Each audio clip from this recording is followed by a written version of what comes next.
여러분 안녕하세요. 오늘 우리가 배울 주제는 삼국의 발전과 경쟁이고요. 고구려, 백제, 신라 세 나라가 고대 국가로 성장해 나가는 모습을 1세기부터 7세기까지 주요 왕을 중심으로 살펴보도록 하겠습니다. 1세기부터 한번 볼게요. 1세기에는 고구려를 한 단계 성장시킨 왕이 등장합니다. 바로 태조왕이에요. 태조왕은 지난 시간에 배웠던 옥저를 정복하면서 요동 지역으로 진출을 해 영토를 많이 확장시킵니다. 그 결과 고구려에는 변화가 생기는데요. 원래 고구려는 계루부, 소노부 등 5부족으로 구성된 연맹 국가였잖아. 왕은 각 부족이 협의를 해서 선정했는데 당시 태조왕이 큰 공을 세우자 다른 부족들도 인정을 할 수밖에 없었어. 그 결과 당시 계루부 고씨였던 태조왕의 혈통을 인정해 줍니다. 계속 계루부에서 왕을 할 수 있도록 한 거죠. 즉 계루부 고씨의 왕위 독점이 이루어지면서 왕을 중심으로 권력이 강해지는 중앙집권 국가의 기틀을 마련했습니다. 그 다음 백제의 기틀을 다진 왕은 고이왕입니다. 백제는 원래 마한의 한 소국이었던 백제국에서 출발해 당시 백제는 한강 유역에 있었는데요. 처음에는 백제 외에도 다른 세력들도 있었어.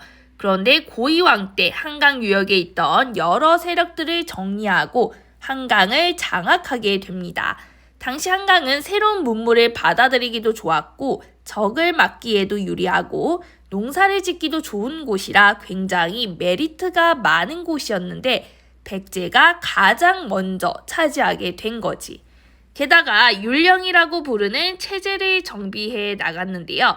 먼저 관등제, 관리의 등급을 나눈 거야. 왕이 제일 위에 있고 그 아래에 관리들을 좌평, 솔 이런 식으로 서열화 시켰고요. 관등에 따라 관복의 색을 다르게 정해 주었습니다. 이것을 관복제라고 해요. 즉 왕을 중심으로 어느 정도 체계가 잡혀가고 있는 거지. 이처럼 백제는 한강이라는 지리적 위치와 빠른 체제 정비 덕분에 다른 나라보다 전성기가 일찍 찾아오게 됩니다. 다음은 신라를 볼까요? 신라는 당시 되게 뒤처진 나라였어. 진안의 사루국에서 출발했는데 지도를 보면 너무 구석에 있죠. 위치가 안 좋아. 새로운 문물을 받아들이기가 좀 힘들었습니다. 그 때문인지 고구려나 백제에 비해 발전이 더딘 나라였어. 다른 나라들이 왕을 중심으로 기반을 닦고 있을 때 신라는 여전히 박씨, 석씨, 김씨가 돌아가면서 왕을 하고 있었고요. 호칭도 왕이 아니라 거서관, 차차웅, 이사금 등 우두머리를 뜻하는 여러 칭호로 불렸습니다. 딱 봐도 지금 시스템이 안 잡혀 있지. 아직은 별 볼 일 없는 나라였습니다. 그럼 이제 4세기로 넘어가서 고구려의 미천왕입니다. 미천왕도 영토 확장을 해 지난 시간에 고조선이 망하고 한나라가 4개의 군현을 세웠다고 했잖아. 그런데 나머지는 다 망했는데 낙랑군은 이 시기까지도 한반도 땅에 버티고 있었습니다. 그런데 미천왕 때 이 낙랑군을 완전히 쫓아내 버립니다. 당시 낙랑군은 오늘날 평양, 고구려와 백제 사이에 위치해 있었는데요. 지도를 보면은 낙랑군이 없어졌어. 고구려는 이제 남쪽으로 내려옵니다. 그런데 밑에 있던 백제도 어라 저기 비었네? 내가 먹을까? 하고 위로 올라오기 시작했던 거야. 그러면서 충돌이 발생합니다. 이때부터 고구려와 백제의 악연이 시작되는데요. 고구려의 고국원왕과 백제의 근초고왕이 한판 붙은 거야. 결과는 어땠을까요? 고구려가 완전 발려요. 고국원왕이 근초고왕의 공격을 받아 평양성에서 죽어버립니다. 게다가 미천왕의 무덤까지 파헤쳐졌어. 고구려 완전 위기 상황인 거지. 이때 아버지의 죽음을 두 눈으로 본 아들이 있었습니다. 바로 소수림왕. 얼마나 슬프겠어. 백제 너무 밉겠죠. 이런 상황에서 소수림왕은 어떤 선택을 했을까? 피해 복수? 아니면 힘을 키우는 것? 이때 소수림왕은 개혁을 선택합니다. 복수하고 싶은 마음이 크지만 상황을 냉철히 판단한 거지. 아니, 왜 우리가 백제에 진 걸까? 우리에게 뭐가 부족하지? 이런 이유를 분석해서 백제는 했지만 고구려는 하지 못한 것들을 발견하고 개혁을 하게 됩니다. 세 가지의 개혁들이 있는데요. 중요합니다. 먼저 태학이라는 학교를 세워 나라가 강해지려면 뛰어난 인재가 많아야지. 게다가 태학에서는 유교를 가르쳤는데 이 유교에서는 왕에게 충성하는 것을 강조하거든. 즉 태학을 통해 똑똑하고 충성심도 강한 인재들을 키운 거야. 그리고 두 번째, 율령을 반포합니다. 율령이라는 것은 쉽게 얘기해서 법이에요. 다양한 법을 만들어서 나라의 여러 제도, 시스템을 정비해 나갔습니다. 마지막으로 불교를 수용해요. 불교에서는 왕즉불 사상, 왕이 곧 부처거든. 결국 왕이 대단한 존재인 거야. 그래서 이 불교를 활용해서 왕권을 강화시키고 이 왕을 중심으로 민심을 통합시키려고 했습니다. 이러한 소수리망의 개혁이 있었기 때문에 이후 광개토대왕과 장수왕이라는 전성기가 찾아올 수 있었던 거야. 자, 그럼 백제의 전성기를 이끈 근초고왕을 보겠습니다.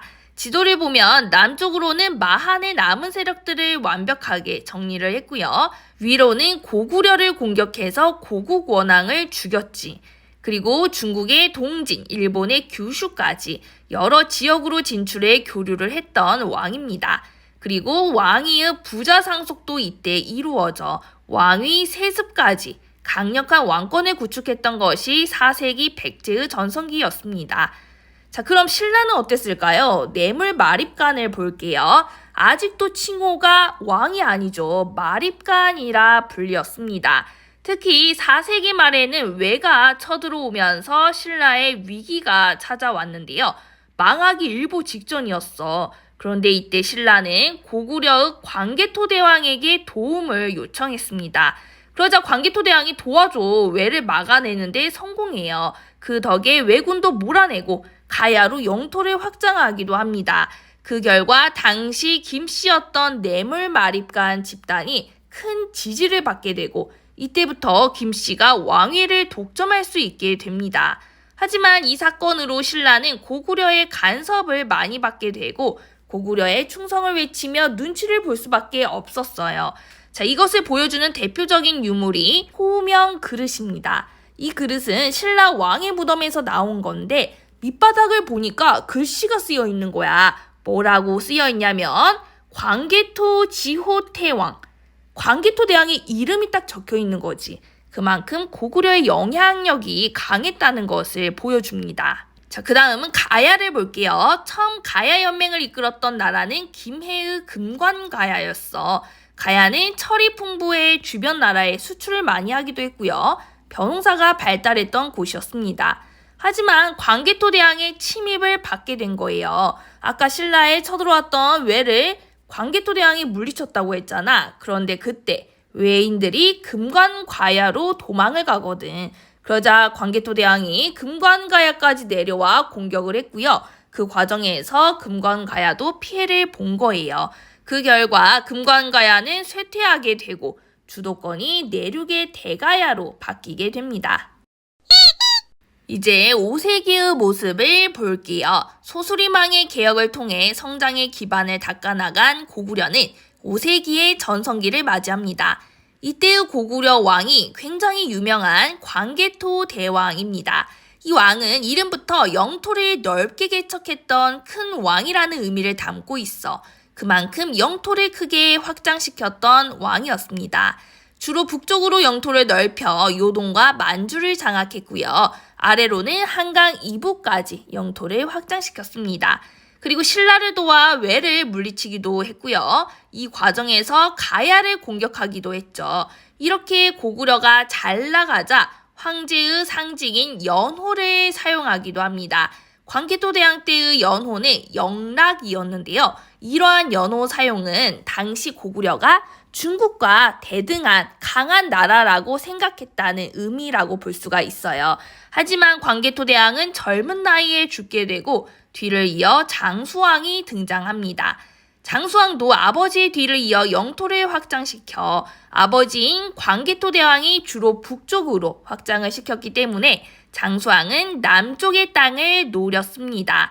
자, 그렇다면 장수왕의 타겟은 어디였을까요? 바로 백제였겠죠. 왜? 백제에 쌓인 게 있잖아. 고국 원앙의 복수를 해야지. 이제 고구려의 힘을 보여줄 때가 온 거예요. 자, 이를 위해 본격적으로 남쪽으로 진출하는 남진 정책을 실시합니다. 먼저 수도를 국내성에서 남쪽과 좀 더 가까운 평양성으로 옮기고요. 본격적으로 영토 확장에 나섰습니다. 백제를 공격해 수도인 한성을 빼앗고 계로왕을 죽여 복수를 했을 뿐 아니라 이후 남한강 유역까지 내려가 한강 유역을 전부 장악합니다. 그 다음 5세기 백제의 상황은 매우 안 좋아요. 왕은 죽었고 수도는 뺏겼죠. 백제는 급하게 도망을 가서 웅진을 새로운 수도로 삼게 됩니다. 당시 웅진은 지금의 공주로 금강 건너에 있고 산이 있어 고구려의 침입을 막기에는 좋았어. 하지만 넓은 평야가 없어서 농사를 짓기 불편했고 많은 사람들이 모여 살기는 좋지 않았습니다. 그 뒤 장수왕의 남진 정책으로 위기를 느낀 백제의 동성왕은 비슷한 처지인 신라와 힘을 합쳐 나제 동맹을 맺고 고구려에 대항하고자 했습니다. 자, 그리고 이 시기 가야는 고령의 대가야가 주도해서 가야 연맹을 이끌어 나갔습니다. 그럼 6세기를 살펴보겠습니다. 웅진으로 급히 쫓겨 내려온 백제의 상황은 어땠을까요? 왕 입장에서 얼마나 자존심 상하고 쪽팔리겠어. 왕권은 추락했고 귀족들의 목소리는 커지게 되었습니다. 이런 상황에서 등장한 무령왕은 위기를 극복하기 위해 노력했어. 일단 지금 주변의 사람들을 믿을 수가 없는 상황이야. 그래서 지방의 22담로에 왕이 믿을 수 있는 왕족들을 보내 지방의 세력들이 딴짓을 하지는 않는지 관리하고 왕권을 강화시켰고요. 외국에 자신의 편을 만들기 위해 이전부터 교류를 하고 있던 중국의 남조와 더욱 활발히 교류하며 새로운 문물을 받아들였습니다. 그 교류의 증거가 무령왕의 무덤인 무령왕릉인데요. 이 무덤은 특이하게 벽돌로 지은 무덤인데 이것이 중국 양나라 스타일의 무덤이었다고 합니다. 그리고 동성왕과 무령왕의 노력으로 어느 정도 회복된 백제를 다시 일으킨 왕이 성왕입니다. 성왕은 보다 본격적으로 개혁을 시도했는데 먼저 한강에서 쫓겨나 급하게 도망쳐서 세운 수도인 웅진은 산지에 둘러싸여 있어서 되게 좁아. 그래서 더 이상 발전하기 힘들다고 판단을 했어. 그래서 수도를 교통이 편리하고 팽창에 편리한 좀 더 넓은 평야지대인 사비로 옮겼고요. 국호도 남부여로 바꿔서 새롭게 다시 시작하자. 예전에 부여가 있었던 곳까지 땅을 넓히자 의지를 불태웠습니다. 굉장히 패기가 넘치는 왕이었어. 나아가 신라와 힘을 합쳐 한강을 다시 되찾으려고 했고 결국 신라의 진흥왕과 함께 한강을 뺏는 데 성공합니다. 그래서 한강 상류 쪽은 신라가 하류 쪽은 백제가 가져가게 되었어. 그런데 사실 한강 하류가 더 좋은 땅이야. 그래서 신라는 백제가 차지한 하류 땅을 탐을 냈고 결국 뒤통수를 칩니다. 결국 성왕은 관산성 전투에서 진흥왕과 싸우는데 이 전투에서 성왕이 죽음으로써 한강 유역은 전부 신라에게로 넘어가고 나제 동맹은 깨지게 되었습니다. 그리고 계속 뒤에서 다른 나라를 따라가기 급급했던 신라는 6세기에 비로소 빛을 발하게 됩니다. 첫 시작은 지증왕이에요. 자, 이때부터 중국식 지배자 칭호인 왕이라는 호칭 쓰기 시작했고요. 나라 이름도 사로국에서 신라로 바꿉니다. 그리고 오늘날 울릉도인 우상국을 정벌하기도 했어. 자, 그리고 법흥왕 시기에 여러 개혁을 시도해요. 이름부터 법을 흥하게 했다잖아. 먼저 율령이라는 법 시스템을 새롭게 바꿔 관등을 정해 귀족 간의 서열 정리를 했고요. 귀족들의 우두머리라는 상대등이라는 직책도 생겨납니다. 또한 신분제도인 골품제도도 완성되어 그리고 이때 불교를 공인합니다. 불교는 왕권을 강화시켜주기 때문에 왕 입장에서는 불교가 필요해. 하지만 신라는 각 지역에서 믿고 있었던 토착 신앙이 굉장히 강했기 때문에 귀족들의 반발이 심해서 공식적으로 인정을 하지는 못하는 상황이었어. 그런데 이 시기 2차 돈의 순교를 통해 드디어 불교가 공인이 됩니다. 또 군대를 지휘하는 군사기구인 병부를 설치하고 당시 제일 만만했던 금관 가야를 흡수하며 영토를 넓혔어. 그리고 진흥왕 때 정점을 찍죠. 진흥왕은 화랑도를 국가 조직으로 확대시켜 전쟁에 필요한 인재를 키웠고요. 이들을 중심으로 영토를 확장시켜 나갑니다. 먼저 고구려가 쇠퇴하기 시작하자 백제의 성왕과 함께 한강 유역을 정복한 뒤 성왕을 죽이고 한강 전체를 장악하는 데 성공하죠. 그동안 신라의 발전이 뒤처졌던 이유는 위치가 너무 고립되어 있어서 선진 문물을 받아들이기가 어려웠기 때문이야. 하지만 이때 한강을 장악하게 되면서 한강 하류의 백기를 통해 중국과 직접 교류할 수 있는 길이 열리게 됩니다. 그리고 대가야를 정복하고 위쪽으로는 함경도까지 진출해요. 이렇게 많은 영토를 확장시키다 보니 진흥왕은 자신이 한 일을 자랑하고 싶었어. 여기는 내가 확장한 곳이야. 여기 이제 내 거야. 이런 것을 알리기 위해 자신이 정복한 지역에 비석을 세워 흔적을 남겼습니다. 그것이 신라 단양 적성비와 4개의 순수비입니다. 이렇게 전성기를 맞이한 신라가 결국 7세기 삼국을 통일하는데요. 그 과정을 이어서 보도록 하겠습니다. 7세기가 되면 중국의 상황이 바뀝니다. 오랜 분열을 거치던 중국이 통일을 하게 된 거야. 그게 바로 수나라였습니다. 당시 중국을 차지한 수나라는 이제 옆에 있는 고구려를 넘보기 시작했고 여러 차례 공격을 시도하지만 번번이 지고 말았어. 나중에는 수양제가 113만 대군을 이끌고 직접 고구려에 쳐들어오기까지 했는데요. 당시 고구려의 병력은 수나라 군대의 4분의 1 정도에 불과했지만 을지문덕 장군의 살수대첩으로 수의 고구려 공격은 크게 실패했고 결국 무리한 전쟁으로 수나라는 망해버립니다. 이후 중국을 차지한 나라는 당이었어요. 당나라도 처음에는 눈치를 보며 섣불리 고구려를 공격하지 않았어. 그러다가 당 태종 때 다시 고구려를 먹기 위해 공격을 해왔고요. 고구려는 안시성 전투에서 또 한 번 당의 군대를 막는 데 성공합니다. 이렇게 위쪽에서는 중국이 고구려를 노리고 있었고요. 아래쪽에서는 백제와 신라의 사이가 굉장히 나빠지고 있었습니다. 백제의 의자왕이 신라를 공격해서 40여 개의 성을 빼앗는 등 열심히 신라에게 성왕의 복수를 하고 있었거든.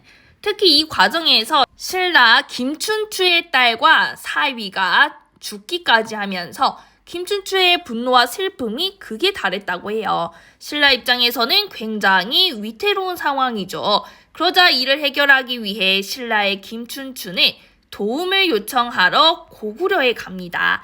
그러자 당시 고구려의 권력자인 연개소문을 도와주는 대신에 한강을 다시 넘기라고 요구하는데요. 하지만 한강은 신라에게도 중요한 곳이야 협상은 이루어질 수가 없었습니다. 그러자 신라는 이번에는 당으로 갔어. 당나라 태종을 만나 김춘추는 이렇게 얘기합니다. 너 고구려 싫지? 나는 백제가 싫다? 당시 신라는 백제의 공격을 막아 위기를 극복해야 했고 당은 거슬리지만 공격하기가 힘들었던 고구려를 이 기회에 먹어버리고 싶었어. 결국 두 나라는 고구려 땅은 당나라가, 백제는 신라가 가지는 것으로 딜을 했고요. 이것을 나당연합이라고 부릅니다. 이제 손을 잡았으니 행동으로 옮겨야겠죠. 나당연합군은 먼저 약한 나라인 백제의 사비성을 공격하고 결국 660년 백제가 멸망합니다. 그리고 668년에는 연개소문이 죽은 후 혼란을 겪던 고구려의 평양성을 함락하면서 고구려도 멸망시켜. 이후 백제와 고구려의 유민들이 부흥운동을 일으키기도 하지만 제대로 되지는 않았고 실패로 끝이 납니다. 자, 그러면 이제 서로 약속을 지켜야겠죠. 북쪽은 당이, 신라는 남쪽을 가지기로 했잖아. 그런데 당의 생각은 그게 아니었어. 약속을 어기고 백제가 망하자 백제 땅에는 웅진도독부를, 신라 땅에는 계림도독부, 고구려 땅에는 안동도호부를 설치하면서 한반도 전체를 다 가지려는 욕심을 보였습니다. 자, 그럼 이제 신라는 어떻게 해야 할까요? 당나라에게 먹히지 않으려면 전쟁을 해야겠죠. 꽤 오랫동안 전쟁을 하는데 우리가 기억해야 할 전투는 2개. 바로 매소성과 기벌포 전투예요. 이 두 전투의 승리로 신라는 드디어 삼국을 통일하고 대동강부터 원산만까지의 영토를 확보하는 데 성공합니다. 그리고 좀 더 시간이 지난 후 북쪽에서는 고구려 유민들이 발해를 세우게 되는데 이렇게 남쪽에는 신라가, 북쪽에는 발해가 있었던 이 시대를 남북국 시대라고 부릅니다. 자, 여기까지 오늘은 삼국의 발전부터 신라의 통일까지 쭉 살펴보았고요. 다음 시간에는 이어서 남북국 시대를 보도록 하겠습니다.